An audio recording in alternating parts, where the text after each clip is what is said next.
আল্লাহ রাব্বুল আলামিনের দরবারে অসংখ্য শুকরিয়া যে আল্লাহ রাব্বুল আলামিন আমাদেরকে পবিত্র জুমার দিন জুমার নামাজ আদায় করার জন্য মসজিদে আসার তৌফিক দিয়েছেন। দিল থেকে সকলেই বলে আলহামদুলিল্লাহ। আজকের জুমাটা হইল মুহররম মাসের প্রথম জুমা। মুহররম মাস কি? মুহররম মাস হইল আরবি নববর্ষের প্রথম মাস। আরবি নববর্ষের প্রথম মাস। আরবি মাস হিসাবে একটা মাস অতিবাহিত হয়েছে, একটি বছর অতিবাহিত হয়েছে, নতুন একটি বছর সূচনা হয়েছে। নতুন বছরের প্রথম মাস মুহররম মাস, আর মুহররম মাসের প্রথম জুমা এটা। আজকে যদি ইংরেজি নববর্ষ হইতো সবাই জানতাম 31st নাইট, সবাই জানি কোন দিন হয়, কিন্তু আরবি নববর্ষ কতজন জানি? আরবি নববর্ষ শুরু হয়েছে কতজন মানুষ জানি? শতকরা 2-1 জন জানতে পারে। আমরা সকলেই এই বিষয়ে মোটামুটি ওয়াকিফাল না, জানার চেষ্টা করি না, খুঁজিও না, প্রয়োজন মনে করি না। সব কিছু ইংরেজি হয়ে গেছে, সব কিছু ইংরেজি হয়ে গেছে। অথচ মুসলমানদের বর্ষ গণনা তো মুহররম, রজব আরবি বর্ষ মুসলমানদের জন্যে। রমজান মাস আসে আরবি বর্ষ হিসাবে, হজের সময় আসে আরবি বর্ষ হিসাবে, ইংরেজি হিসাবে না। আমাদের যত আমলগুলো আছে, যত আমল, প্রত্যেকটা আমল আরবি বর্ষ হিসাবে, ইংরেজি বাংলা বর্ষ হিসাবে না।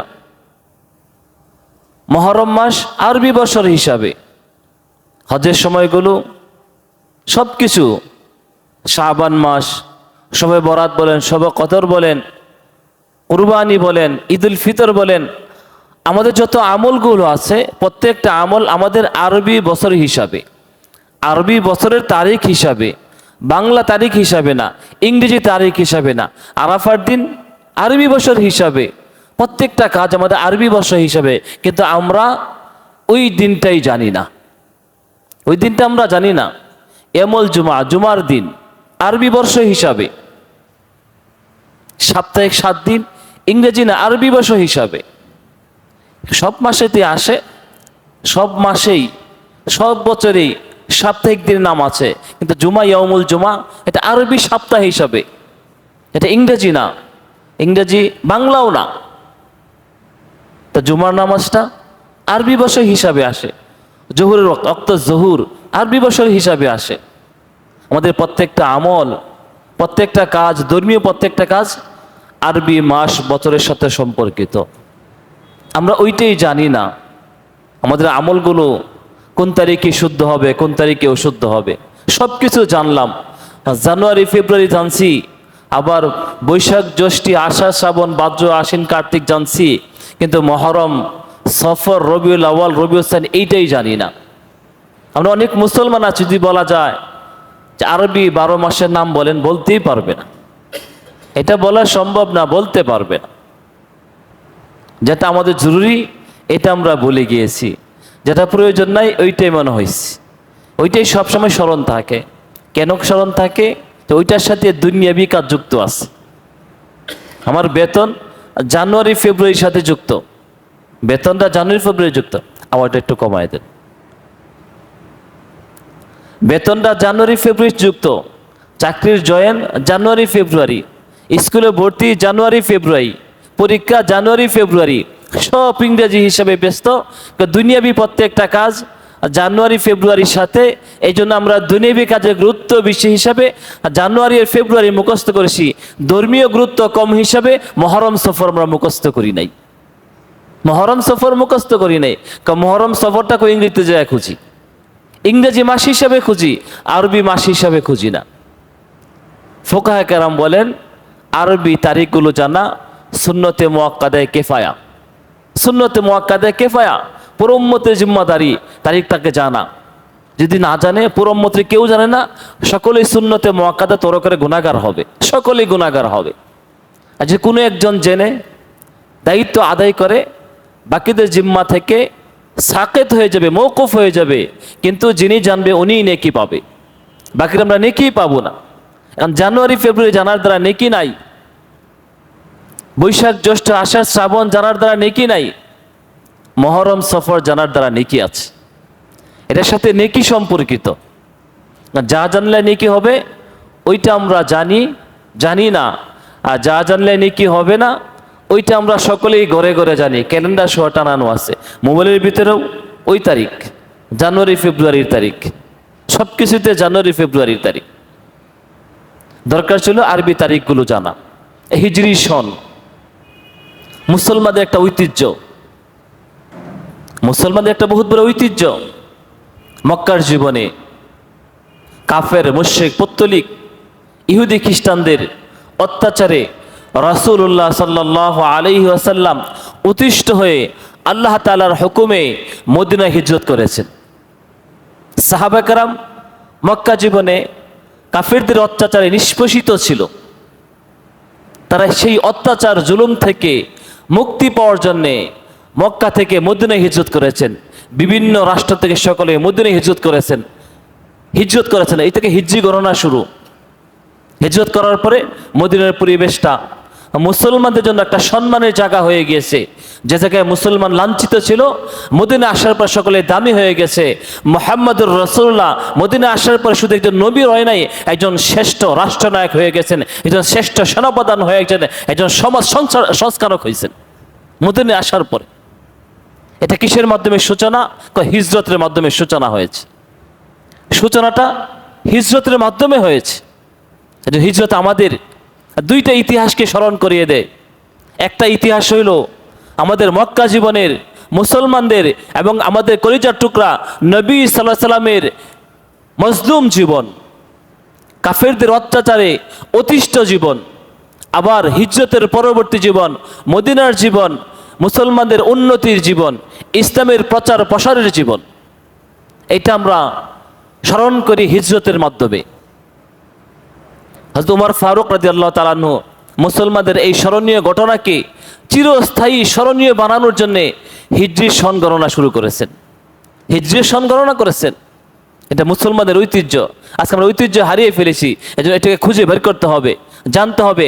আজকে মুহররম মাসের 5 তারিখ, আজকে মুহররম মাসের 5 তারিখ। এখন আমাদের এই মাসে কিছু আমল আছে, এই মাসে কিছু আমল আছে, আমলগুলো জানা দরকার, আমলগুলো করা দরকার। আল্লাহ তাআলা এক এক মাসে এক এক সপ্তাহে কিছু কিছু আমল দিচ্ছেন যেগুলো ওই মাসের সাথেই সম্পর্কিত, ইংরেজি না আরবি মাসের সাথে সম্পর্কিত। অন্য কোনো সময় করলে নেকি পাওয়া যাবে না। হজের সময় জিলহজ মাস, এখন কোনো ব্যক্তি যদি জিলহজ মাসে হজ না করে অন্য কোনো সময় যা হজ করে, হজ হবে না। কুরবানি করা, কুরবানির ঈদের দিন, তারপরের দিন তার 3 দিন কুরবানি করা, এটা সুন্নত। এখন কোনো ব্যক্তি এই 3 দিন ছাড়া অন্য কোনো দিন কুরবানি করলো, কুরবানি আদায় হবে না। রমজান মাসের রোজা রমজান মাসেই রাখতে হয়। এখন রমজান মাসে না রাখিয়া অন্য মাসে জানুয়ারি মাসে রাখা শুরু করছি, নাকি হবে? আদায় হবে না। এই জন্য আমাদের অনেক আমল আরবি মাসের সাথেই সম্পর্কিত। যেমন মহরম মাসের সাথে কিছু আমল সম্পর্কিত। কিছু আমল কি? একটা হলো মহরম মাসের রোজা, দ্বিতীয় হলো আশুরার রোজা। দুইটাই মহরমের সাথে সম্পর্কিত। এখন যদি আমরা মহরম কখন আসে সেইটাই না জানি, তাই মহরম মাসের রোজা কিভাবে হবে, আবার আশুরার রোজাই কিভাবে হবে? রাসূলুল্লাহ সাল্লাল্লাহু আলাইহি ওয়াসাল্লাম বলেন, সিয়ামু ইয়াউম আশুরা আহতাসিবু আলাল্লাহ ইউকাফিরু আস-সানাতাল্লাতী ক্বাবলাহু ওয়াস-সানাতাল্লাতী বা'দাহু। রাসূল বলেন আশুরার দিনের রোজা, আশুরা দিনটা কখন আসে? মহরম মাসে হয়। মহরম মাসের 10 তারিখে আশুরা বলা হয়। আশুরা দিনের রোজা লাভ কি পরিমাণ? রাসূল বলেন আমি আল্লাহ তাআলার নিকট আশা করি যে ব্যক্তি মহরমের রোজা রাখবে, আশুরা রোজা রাখবে, এই রোজার বদৌলতে আল্লাহ তাআলা তার 1 বছর আগের 1 বছর পরের গুনাহগুলো মাফ করে দিবেন। কি পরিমাণ লাভ! 2 বছরের নেকি। একটা রোজা নেকি হলো 2 বছরে, একটা রোজা 2 বছরের গুনাহ মাফ হয়ে যা। আইয়ুকাফিরা সানাতাল্লাতি ক্বাবলা ওয়া সানাতাল্লাতি বা'দা, এক বছর আগের গুনাহগুলো মাফ হয়ে যা, আবার সামনের এক বছরের গুনাহ খাতাগুলো মাফ হয়ে যা, একটা রোজার বিনিময়। সেটা কি? মুহররম মাসে 10 তারিখের রোজা। এখন যদি মুহররম মাস না জানি 10 তারিখ খুঁজে কিভাবে পাবো, আর আসরে খুঁজে কিভাবে পাবো, আর রোজাই কিভাবে রাখবো, আর 2 বছরের গুনাহই কেমনে মাফ হবে? তাহলে আরবি তারিখগুলো জানা কত জরুরি। রাসূলুল্লাহ সাল্লাল্লাহু আলাইহি ওয়াসাল্লাম আরো বলেন, আফজালুস সিয়াম বা'দা রমাদান শাহরুল্লাহিল মুহররম। রাসূলুল্লাহ সাল্লাল্লাহু আলাইহি ওয়াসাল্লাম বলেন, রমজান মাসের রোজার পরে, রমজানের রোজার পরে সর্বোৎকৃষ্ট রোজা হলো মুহররম মাসের রোজা। মুহররম মাসের রোজা সর্বোৎকৃষ্ট রোজা। এখন যেই দিনই রাখেন ওই রোজাটা সমস্ত নফল রোজা থেকে দামি। যত নফল রোজা হইতে পারে সমস্ত নফল রোজা থেকে আল্লাহ তাআলার নিকট এই মুহররম মাসের রোজা দামি। এখন মুহররম মাস না জানলে আমলটা কিভাবে পাবো আমরা? তো মুহররম মাসটা খুঁজে বের করা কত জরুরি, মুহররম মাস খুঁজে বের করা কত জরুরি। এজন্য আরবি তারিখগুলো জানা খুব দরকার। এজন্য মুহররম মাসের রোজা আল্লাহর নিকট রমজান রোজার পর সর্বশ্রেষ্ঠ রোজা। এখন আমি একটা নফল রোজা রাখলাম, মানে পুরা বছর যত নফল রোজা হোক না কেন তার ভিতরে শ্রেষ্ঠ রোজা হইল মুহররম মাসের নফল রোজা। মুহররম মাসে নফল রোজা, জিলহজ মাস হইতে পারে, জিলকদ মাস হইতে পারে, আর যত মাসে নফল রোজা আছে, প্রত্যেক মাসে 3টা রোজা, সপ্তাহে 2টা রোজা, সব নফল রোজা, সব নফল রোজা।